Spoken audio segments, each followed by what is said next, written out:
अस्सलामुअलैकुम दोस्तों, मेरा नाम डॉक्टर अली असगर है और आज की इस वीडियो में हम रेड स्पॉट बायोलॉजी के सेल स्ट्रक्चर एंड फंक्शन के लेक्चर नंबर 3 को हम डिस्कस करने जा रहे हैं, जिसमें रेड स्पॉट ए लेवल के हम मज़ीद कुछ एमसीक्यूज़ को आज की इस वीडियो में डिस्कस करने जाएंगे।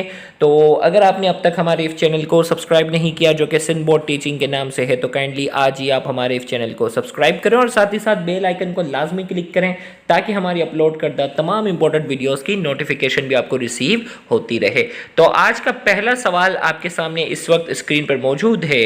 What identifies a cell as a prokaryote. हमें यहां कहा जा रहा है what identify a cell as a prokaryote. कौन सी आइडेंटिटी जो है वो सेल को एज अ प्रोकैरियोट के तौर पर जो है वो बनाती है। Option A, the DNA is associated with protein. B, the DNA is in a circular form.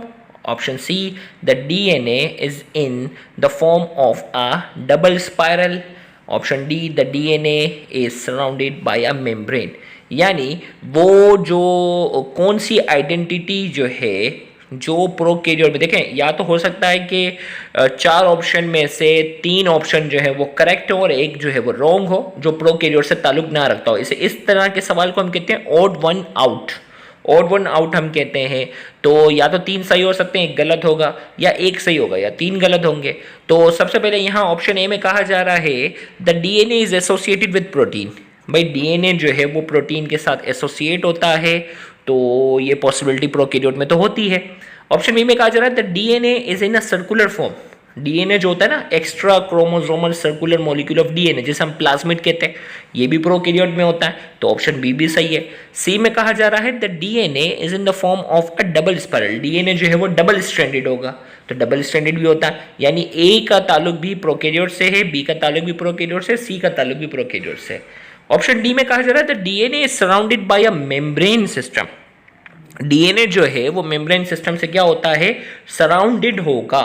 तो इसका मतलब क्या हुआ, हमारे पास ए बी सी का ताल्लुक प्रोकैरियोट से है, डी का नहीं है, तो ऑड वन आउट हो गया। तो इसका मतलब करेक्ट आंसर जो हमारे इस एमसीक्यू का है वो क्या है, ऑप्शन डी जो है हमारे इस एमसीक्यू का जो है वो करेक्ट आंसर है कि DNA is surrounded by a membrane. DNA जो है वो प्रोकैरियोट में सराउंडेड बाय मेम्ब्रेन नहीं होती, वो यूकैरियोट में होती है। लिहाजा इसका करेक्ट आंसर हमारे पास जो है वो ऑप्शन डी है। नेक्स्ट एमसीक्यू की तरफ हम आते हैं और नेक्स्ट एमसीक्यू में in eukaryotic cell nucleic acid are found in organelles other than the nucleus. Which of the following is correct. हमें कहा जा रहा है भाई यूकैरियोटिक सेल जो होते हैं ना, उसमें क्या होता है, nucleic acid are found in organelles other than the nucleus. Nucleus के अलावा भी जो है वो कुछ ऐसे ऑर्गेनेल होते हैं जिसमें न्यूक्लिक एसिड पाया जाता है। विच of the following is correct. इनमें से कौन सा जो है वो करेक्ट है।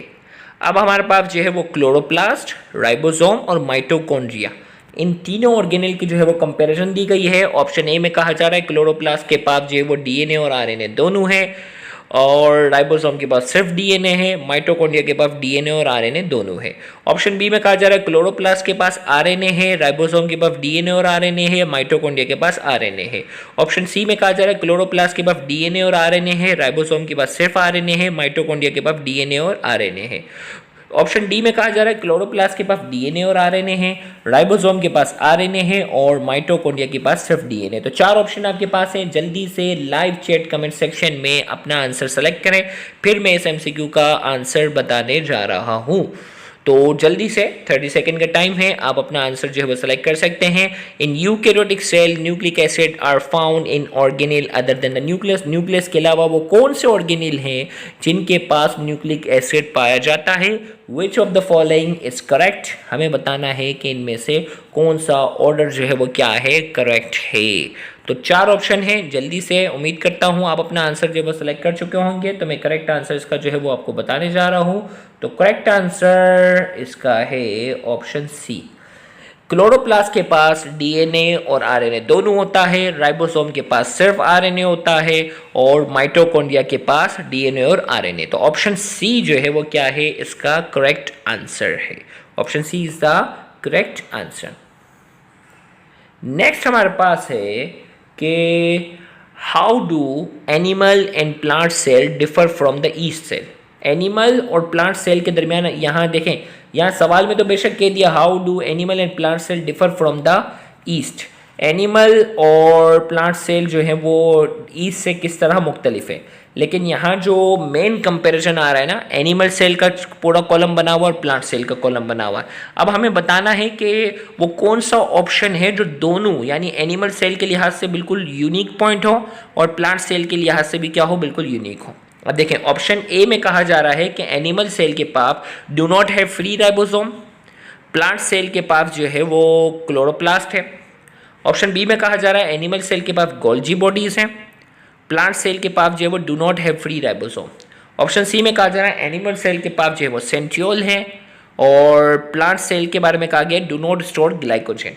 ऑप्शन डी में कहा जा रहा है एनिमल में कहा गया है कि स्टोर ग्लाइकोजन और प्लांट सेल के बारे में कहा गया है हैव गोल्जी बॉडीज। बड़ा कंफ्यूजिंग सा सवाल है, लेकिन अगर आप इसको अच्छे से देखें तो आपने यूनिक पॉइंट पकड़ना है कि एक ऐसा पॉइंट जो एनिमल सेल के लिए बिल्कुल फिट बैठता हो और प्लांट सेल के लिए बिल्कुल फिट बैठता हो। कैसे?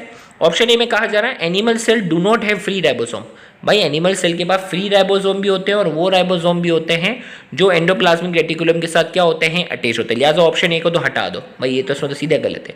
बी में कहा जा रहा है एनिमल सेल के पास गोल्जी बॉडीज हैं, तो भाई गोल्जी बॉडीज जो हैं वो तो प्लांट सेल के पास भी होती हैं, एनिमल सेल के पास भी। इस पॉइंट पे तो कोई खास बात नहीं हुई ना भाई, एनिमल के पास गोल्जी बॉडीज हैं तो वो तो प्लांट सेल के पास भी, डिफरेंट तो नहीं बना रहा, बी भी हट गया। ऑप्शन सी में कहा जा रहा है animal cell have centriole, animal cell के पास जो है वो सेंट्रियोल होते हैं जबकि प्लांट सेल के पास सेंट्रियोल नहीं होते। ओके, ये वाला पॉइंट तो बड़ा यूनिक है। और इसी के सामने जो प्लांट सेल के पास जो है, जो ऑप्शन है डू नॉट स्टोर ग्लाइकोजन। इसी तरीके से अगर आप देखें इस पॉइंट में कि अगर आप यहाँ देखें ये वाला पॉइंट यूनिक है और ये वाला पॉइंट भी क्या है, इसका यूनिक है कि plant cell do not store glycogen. Glycogen store नहीं करता, वो क्या स्टोर करता है, वो स्टार्च जो है वो क्या करता है, स्टोर करता है। तो इसका मतलब सी वाला पॉइंट सही मिल रहा है। डी को भी एक नंबर देखते हैं, एनिमल सेल में लिखा गया स्टोर ग्लाइकोजन, ओके ये बात सही है। जबकि आगे प्लांट सेल में लिखा हुआ है गोल्जी बॉडीज, तो गोल्जी बॉडीज तो एनिमल सेल में भी है, कोई यूनिक बात तो नहीं है। इसका मतलब सी वाला पॉइंट जो है वो बेस्ट है, जिसमें कहा गया एनिमल सेल हैव सेंट्रियोल जबकि ये प्लांट सेल के पास नहीं होता। और प्लांट सेल में कहा गया डू नॉट स्टोर ग्लाइकोजन, क्योंकि वो ग्लाइकोजन स्टोर नहीं करते, एनिमल सेल क्या करते हैं, ग्लाइकोजन की शक्ल में स्टोर करते हैं। तो लिहाजा इस एमसीक्यू का जो करेक्ट आंसर हमारे पास जो है वो क्या है, करेक्ट आंसर हमारे पास हो गया option C. Option C is the correct answer. Next MCQ की तरफ आते हैं और ये थोड़ा सा मुश्किल सवाल है। The table gives the description of 4 membranous structure in a cell, which structure is correctly match to इस फंक्शन। भाई हमें कहा गया एक टेबल आपको दे दिया गया है, टेबल में 4 मेम्ब्रेनस स्ट्रक्चर के बारे में डिटेल दी गई, नाम नहीं दिया हुआ, आपने उसकी प्रॉपर्टी से क्या करना है, पहचानना है। यही तो खास बात है, नाम दिया होता तो रट्टा लगा हुआ होता कि फलां ये करता है, फलां प्रोटीन फैक्ट्री है, फलां एरोबिक रेस्पिरेशन करता है, फलां इंटरसेल्युलर डाइजेशन करता है। नहीं, आपको कैरेक्टरिस्टिक्स दी गई हैं और कैरेक्टरिस्टिक्स को इसके फंक्शन से क्या करना है, मैच करना है। विच structure is correctly match. Option A में कहा जा रहा है packing of protein. Packing of protein किसका काम है, अब स्ट्रक्चर के बारे में कहा गया a network of tube and sac, each tube and sac surrounded by a single membrane.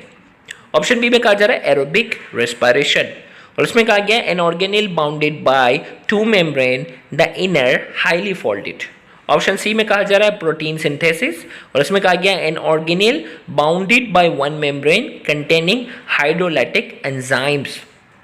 Option D में कहा जा रहा है lipid synthesis, a stack of elongated curve sac, each sac surrounded by a single membrane. अब आपने क्या करना है, पहचानना है जल्दी से इसका correct option live chat comment section में सेलेक्ट करें और फिर मैं इसका करेक्ट आंसर आपको बताने जाऊंगा। तो इसका करेक्ट आंसर मैं जल्दी से बताते हुए थोड़ा सा मैं आपको हिंट भी देता हुआ चलूँ कि यहाँ पहले में लिखा हुआ पैकिंग ऑफ प्रोटीन। भाई पैकिंग ऑफ प्रोटीन जो काम है ना वो किसका है, गोल्जी अपरेटस का। क्या है, गोल्जी अपरेटस का। इसी तरीके से एरोबिक रेस्पिरेशन है वो काम है किसका, माइटोकॉन्ड्रिया का। प्रोटीन सिंथेसिस जो है वो किसका काम है, राइबोसोम का। लिपिड सिंथेसिस जो है वो काम किसका है, स्मूथ एंडोप्लाज्मिक रेटिकुलम का। ये चारों काम मैंने बता दिए। अब आपने देखना है कि कौन सा प्रॉपर्टी के लिहाज से बिल्कुल सही फिट बैठता है। तो उम्मीद करते हैं आप अपना एक ऑप्शन सेलेक्ट कर चुके होंगे और जिन्होंने अपना आंसर सही दिया होगा वो बहुत ही अच्छे डॉक्टर बन सकते हैं, क्योंकि ये सवाल जो है वो कोई आसान सवाल नहीं है, बड़ा मुश्किल सवाल है। तो मैं इसका आंसर आपको करेक्ट बताने जा रहा हूँ। तो इसका करेक्ट आंसर जो है वो है ऑप्शन बी एरोबिक रेस्पिरेशन के आगे क्या लिखा हुआ है, an organelle bounded by two membrane, एक ऐसा ऑर्गेनेल जिसके अराउंड दो मेम्ब्रेन है, the inner highly folded, inner highly folded होते हैं ना, इनकम्प्लीट पार्टीशन जो बनता है जिसे हम कहते हैं क्रिस्टी, क्या कहते हैं हम उसे, क्रिस्टी कहते हैं। तो ये प्रॉपर्टी किसकी है, माइटोकॉन्ड्रिया की। क्या बता रहा है ये, माइटोकॉन्ड्रिया की यहाँ क्या कर रहा है, ये बात कर रहा है। इसी तरीके से अगर मैं यहाँ आपको बात बताऊँ, थोड़ा सा एमसीक्यू और समझाता चलूँ ताकि आगे जो है ना 2-3 और एमसीक्यू भी इस तरह के हैं। अगर मैं सी आपको समझाता चलूँ, भाई आंसर तो बी है। प्रोटीन सिंथेसिस किसका काम है, राइबोसोम। जबकि यहाँ जो डिटेल दी हुई है, डिटेल किसकी दी हुई है, an organelle bounded by one membrane containing hydrolytic enzyme. Hydrolytic enzyme जो है वो क्या है, हाइड्रोलाइटिक एंजाइम तो लाइसोसोम में होते हैं और उसका काम क्या होता है, इंट्रासेलुलर डाइजेशन। तो ये जो सी के साथ जो एडजस्टमेंट की गई है, यहाँ जो डिटेल दी हुई है वो लाइसोसोम की दी गई है। लाइसोसोम तो प्रोटीन सिंथेसिस नहीं करता, वो तो इंट्रासेलुलर डाइजेशन करता है, लिहाजा सी नहीं है। इसी तरीके से अगर देखा जाए, अगर मैं आपको यहाँ बात बताऊँ, लिपिड सिंथेसिस वाले पॉइंट की बात करूँ, तो लिपिड सिंथेसिस के साथ लिखा हुआ stack of elongated curve sac, each sac surrounded by a single membrane. भाई इलोंगेटेड कर्व सेक और ये तो गोल्जी अपरेटस के बारे में जो है वो प्रॉपर्टी दी हुई है। तो ये गोल्जी अपरेटस के बारे में यहाँ जो है वो डिटेल दी हुई है। इसी तरीके से पैकिंग ऑफ प्रोटीन के बारे में लिखा हुआ network of tube and sac, each tube and sac surrounded by single membrane. Network of tube जो है ये एंडोप्लाज्मिक रेटिकुलम है और एंडोप्लाज्मिक रेटिकुलम का काम पैकिंग ऑफ प्रोटीन नहीं है। तो लिहाजा हमारे पास जो है इसका करेक्ट आंसर हमारे पास जो है वो क्या है, ऑप्शन बी एरोबिक रेस्पिरेशन है और वो माइटोकॉन्ड्रिया के साथ बिल्कुल सही फिट बैठ रहा है। नेक्स्ट एमसीक्यू की तरफ आते हैं। इसी तरह का सवाल है, इसीलिए मैंने वहां डिटेल में बताया कि आगे आपको पहचानने में थोड़ी आसानी हो। यहां कहा गया है the table give description of 4 membranous structure in a cell which structure is correctly matched to its function। अब 4 स्ट्रक्चर हैं। सबसे पहले कहा गया प्रोटीन, पैकिंग ऑफ प्रोटीन में लिखा गया an organelle bounded by 2 membrane, the inner highly folded. Option B में कहा जा रहा है aerobic respiration, a stack of elongated curve sac, each sac surrounded by a single membrane. Option C में कहा जा रहा है protein synthesis, an organelle bounded by one membrane containing hydrolytic enzyme. और ऑप्शन डी में कहा जा रहा है lipid synthesis, a network of tube and sac, each tube and sac surrounded by a single membrane. आप 4 में से थोड़ा सेलेक्ट करो, देखते हैं किसका आंसर करेक्ट आता है। जिसका आंसर सही आएगा एक बहुत ही अच्छा डॉक्टर बनेगा। और कमेंट में बताना भी कि किन किन बच्चों का सही हुआ, आंसर मैं बताऊंगा। भाई अगर मैं इसको एक्सक्लूड करूं थोड़ा सा आपको समझाने की हद तक, भाई अगर ऑप्शन ए देखो, ऑप्शन ए में कहा packing of protein. Packing of protein में क्या लिखा हुआ है, an organelle bounded by 2 membrane, the inner highly folded. ये तो माइटोकॉन्ड्रिया था, तो माइटोकॉन्ड्रिया का काम पैकिंग ऑफ प्रोटीन तो नहीं है, हट गया। ऑप्शन ए नहीं हो सकता। ऑप्शन बी में कहा जा रहा है एरोबिक रेस्पिरेशन। एरोबिक रेस्पिरेशन तो वाला ऑप्शन तो ऊपर लिखा हुआ है, यहाँ लिखा हुआ है stack of elongated curve sac, each sac surrounded by single membrane, लिहाजा ये वाला ऑप्शन बी हट गया। ऑप्शन सी में कहा जा रहा है प्रोटीन सिंथेसिस, और प्रोटीन सिंथेसिस के आगे लिखा हुआ है an organelle bounded by one membrane containing hydrolytic enzyme. ये तो लाइसोसोम के बारे में लिखा हुआ है, लिहाजा ये भी आंसर नहीं है, क्योंकि लाइसोसोम का काम जो है वो प्रोटीन सिंथेसिस नहीं है। तो क्या बचा हमारे पास, option D lipid synthesis. Lipid synthesis के आगे लिखा हुआ network of tube and sac, each tube and sac surrounded by a single membrane, a network of tube. तो ये किसको रिप्रेजेंट कर रहा है, एंडोप्लाज्मिक रेटिकुलम को। किसको रिप्रेजेंट कर रहा है, एंडोप्लाज्मिक रेटिकुलम। और स्मूथ एंडोप्लाज्मिक रेटिकुलम का जो काम होता है वो लिपिड सिंथेसिस होता है। तो लिहाजा इसका करेक्ट आंसर हमारे पास क्या हो गया, option D is the correct answer. Lipid synthesis जो है वो नेटवर्क ऑफ ट्यूब यानी स्मूथ एंडोप्लाज्मिक रेटिकुलम जो है वो लिपिड सिंथेसिस करता है। अब कितने बच्चों का ये आंसर जो है वो करेक्ट आया, मुझे जल्दी से कमेंट सेक्शन में बताइएगा, देखेंगे ताकि हमारे इस सेशन को अटेंड करने वाले कितने बच्चों का आंसर करेक्ट है।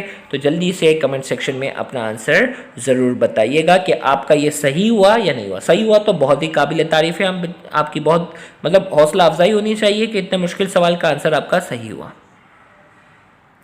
नेक्स्ट में कहा जा रहा है from which cell organelle are nucleic acid present. कौन सा सेल ऑर्गेनील है जिसमें न्यूक्लिक एसिड जो है वो मौजूद है? कौन सा सेल ऑर्गेनील है जिसमें न्यूक्लिक एसिड जो है वो मौजूद है? ऑप्शन ए में कहा जा रहा है smooth endoplasmic reticulum, option B में कहा जा रहा है गोल्जी अपरेटस, ऑप्शन सी में कहा जा रहा है राइबोसोम और ऑप्शन डी में कहा जा रहा है सिक्रेटरी वेसिकल। तो चार ऑप्शन आपके पास हैं, जल्दी से एक ऑप्शन सेलेक्ट करें, देखते हैं करेक्ट आंसर कितनों का आता है। From which cell organelle are nucleic acid present? Nucleic acid इनमें से कौन से सेल ऑर्गेनील में जो है वो मौजूद होते हैं? ए बी सी डी, चार ऑप्शन आपके पास हैं, देखते हैं करेक्ट आंसर जो है वो कितने बच्चों का आता है। और ये इस तरह के सवाल पिछले सेशन में, यानी हमने रेड स्पॉट के जो पिछले सेशन कंडक्ट किए थे उसमें इस तरह के सवाल तो मौजूद थे, तो मैं उम्मीद करता हूँ कि इसका आंसर आपकी तरफ से जो है वो क्या होना चाहिए, सही आना चाहिए। तो जल्दी से करेक्ट आंसर मैं बता दूं तो करेक्ट आंसर इसका जो है वो है राइबोसोम। राइबोसोम के पास कौन सा न्यूक्लिक एसिड होता है? जल्दी से कमेंट सेक्शन में बताओ, राइबोसोम के पास कौन सा न्यूक्लिक एसिड होता है? देखते हैं, ए बी सी का तो तुक्का मार लेते हो, बताओ राइबोसोम के पास कौन सा जो होता है? तो शाबाश, तो कुछ बच्चों ने बिल्कुल कमेंट सेक्शन में लिखा राइबोसोम के पास क्या होता है? आरएनए होता है। गुड। नेक्स्ट हमारे पास है the table gives the description of 4 membranous structure in a cell. इसी तरह का सवाल दोबारा आया, which structure is correctly match to its function? कौन सा स्ट्रक्चर जो है वो करेक्टली मैच है? ऑप्शन ए में कहा जा रहा है packing of protein, an organelle bounded by 2 membrane, the inner highly folded. Option B, aerobic respiration, a network of tube and sac, each tube and sac surrounded by a single membrane. Option C में कहा जा रहा है autophagy, an organelle bounded by 1 membrane containing hydrolytic enzymes. Option D, lipid synthesis, a stack of elongated curved sac, each sac surrounded by a single membrane. तो मैं उम्मीद करता हूँ कि इस MCQ का आंसर ज़्यादातर बच्चों का जो है वो सही आना चाहिए, क्योंकि इससे पहले जो मैंने इसकी डिटेल में जो चीज़ें बताई हैं वही डिटेल आपको इस सवाल को सॉल्व करने में मदद देगी। तो which structure is correctly match to its function? जल्दी से लाइव चैट कमेंट सेक्शन में आपने अपना आंसर देना है, ए बी सी डी, चार ऑप्शन आपके पास इस वक्त जो है वो मौजूद हैं और आपने एक ऑप्शन जो है वो सेलेक्ट करना है। फिर मैं इसका करेक्ट आंसर बताने जाऊंगा, तो मैं उम्मीद करता हूं कि इस MCQ का आंसर जो है वो सबका सही आना चाहिए। तो करेक्ट आंसर इस MCQ का जो है वो है ऑटोफेगी। ऑटोफेगी किसका काम है? लाइसोसोम का। और इससे पहले वाले MCQ में मैंने आपको क्या की थी, डिटेल बताई थी। तो यहाँ हमारे पास क्या है, an organelle bounded by 1 membrane containing hydrolytic enzyme. वो ऑर्गेनील जो बाउंडेड बाय एक सिंगल मेम्ब्रेन होगा और उसके पास क्या होते हैं, हाइड्रोलाइटिक एंजाइम होते हैं, उसे लाइसोसोम कहते हैं। और लाइसोसोम जो है वो क्या करता है, ऑटोफेगी का प्रोसेस करता है। तो इसका करेक्ट आंसर हमारे पास जो है वो option C is the correct answer. Next हमारे पास है आज के इस सेशन का जो है वो last MCQ, what is the function of Golgi body? Golgi body का फंक्शन क्या है? Option A aerobic respiration, option B intracellular digestion, option C formation of lysosome and option D transport. What is the function of Golgi body? चलें, इसका answer अगर किसी ने दिया मेरी तरफ से शाबाशी। चलो, इसका आंसर अगर किसी ने दिया, बड़ा जो है वो अच्छा सवाल है और जिसने बहुत ही गौर से गोल्जी अपरेटस को, गोल्जी बॉडी को बहुत ही डिटेल में पढ़ा होगा, वो इसका आंसर दे सकता है। रिकॉल बेस्ड सवाल है, what is the function of Golgi body? Option A में कहा जा रहा है एरोबिक रेस्पिरेशन, ऑप्शन बी में कहा जा रहा है इंट्रासेलुलर डाइजेशन और ऑप्शन सी में कहा जा रहा है फॉर्मेशन ऑफ लाइसोसोम और ऑप्शन डी में कहा जा रहा है ट्रांसपोर्ट ऑफ प्रोटीन। तो इसका करेक्ट आंसर मैं आपको बताने जा रहा हूं। इसका करेक्ट आंसर हमारे पास है option C is the correct answer. Formation of lysosome is the correct answer. Golgi body का जो इनमें से फंक्शन है वो है फॉर्मेशन ऑफ लाइसोसोम। लाइसोसोम जो है वो फॉर्मेशन जो है वो क्या करता है, गोल्जी बॉडी करता है। तो यहाँ जाकर आज के इस लेक्चर नंबर 3 जो सेल स्ट्रक्चर एंड फंक्शन का हमने जो है वो मुकम्मल किया, रेड स्पॉट ए लेवल के सवालात को डिस्कस किए। इंशाल्लाह अगले लेक्चर में हम बायोलॉजिकल मॉलिक्यूल्स के सवालात जो रेड स्पॉट ए लेवल के अंदर हैं उनको डिस्कस करने जाएंगे, तो उस सेशन को भी अटेंड करना मत भूलिएगा। Thank you very much. अल्लाह हाफिज़।